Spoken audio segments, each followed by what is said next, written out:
Project manager itu kerjaannya cuma ngejar-ngejar orang sambil maintain timeline. Nggak cuma itu doang. Di video ini gue akan jelasin secara lengkap peranan project manager dari awal project sampai akhirnya, sehingga lo bisa bener-bener paham project manager yang bagus itu yang seperti apa dan lo bisa menjadi salah satunya. Kita mulai dengan definisinya dulu.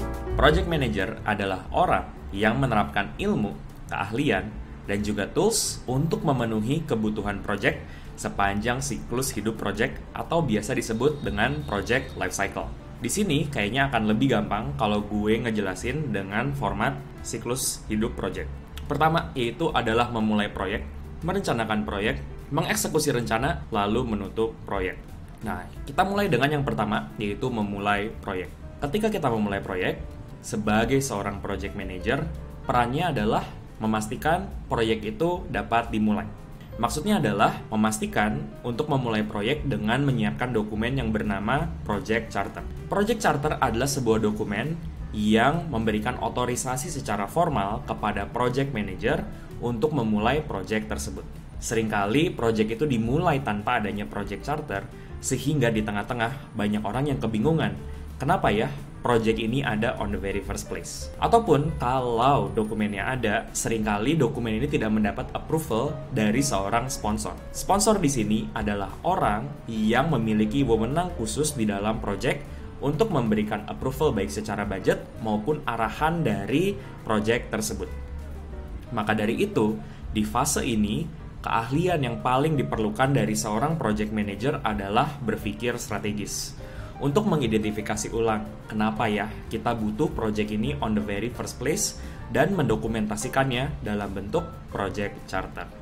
Di fase yang berikutnya, di fase merencanakan proyek, peran project manager ini sedikit bergeser, yaitu menjadi merencanakan proyek secara lebih detail. Apa aja sih yang direncanakan di dalam fase ini? Dimulai dengan merencanakan ruang lingkup proyek secara lebih detail, lalu merencanakan juga yang biasa disebut timeline, yaitu sebuah garis waktu tentang kapan sebuah output itu akan dapat diproduksi di dalam sebuah project. Dan juga merencanakan budget, karena seringkali di dalam project dibutuhkan perencanaan atau biaya yang dibutuhkan untuk memastikan projectnya dapat berjalan. Karena banyaknya hal yang perlu direncanakan, maka keahlian yang dibutuhkan dalam fase ini adalah atensi terhadap detail. Di fase yang selanjutnya, yaitu mengeksekusi rencana, di sini peran sebagai project manager bergeser. Peran kita yaitu memastikan kolaborator dapat menjalankan peran mereka.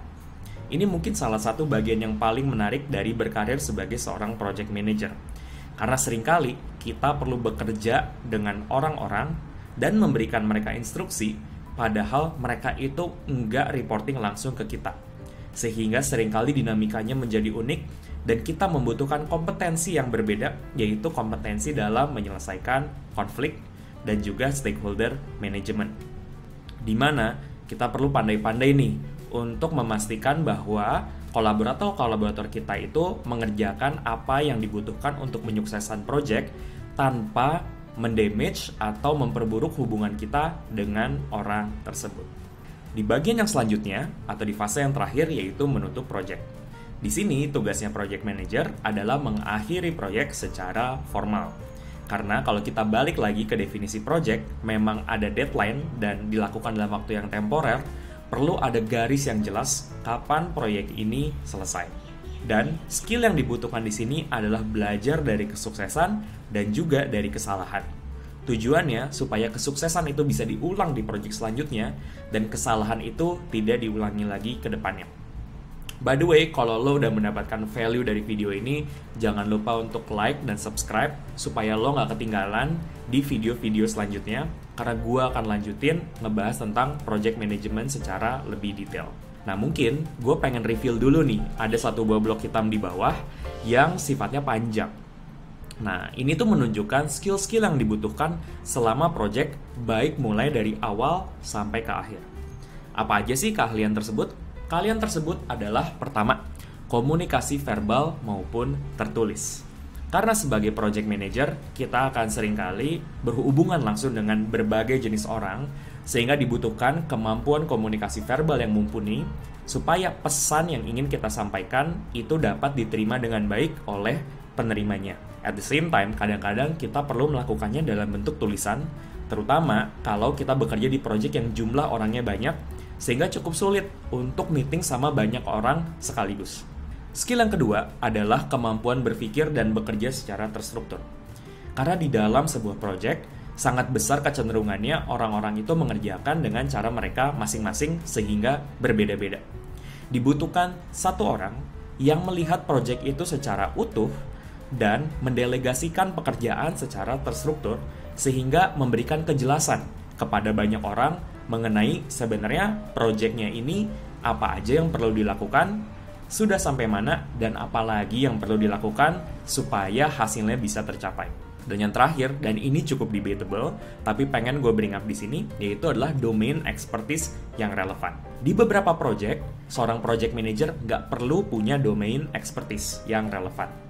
Tapi seringkali ini akan menentukan apakah project manager itu dapat melakukan pekerjaannya secara lebih efektif.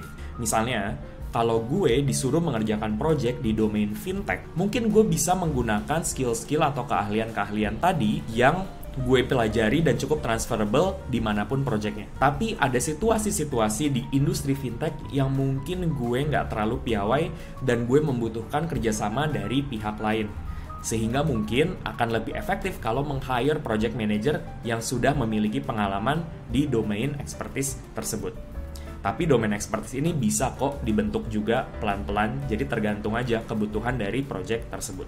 Nah, jadi ini dia keseluruhan dari peran dan keahlian yang dibutuhkan sebagai seorang project manager di dalam sebuah project. Dari sini mungkin lo langsung dapat bayangan bahwa jadi project manager itu banyak juga ya yang perlu dipelajari dan juga yang dapat diasah. Makanya gue merasa pekerjaan sebagai project manager ini seru banget karena lo bisa belajar banyak skill set dan mempraktekannya di tempat kerja. Dari skill set ini, kira-kira mana nih yang pengen lo kulik lebih jauh?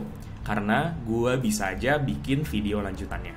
Kalau menurut lo materi ini terlalu advance dan lo pengen belajar yang lebih basic, gue saranin lo nonton video ini karena di video ini gue ngebahas secara lebih detail tentang basic dari project management itu sendiri. See you next time.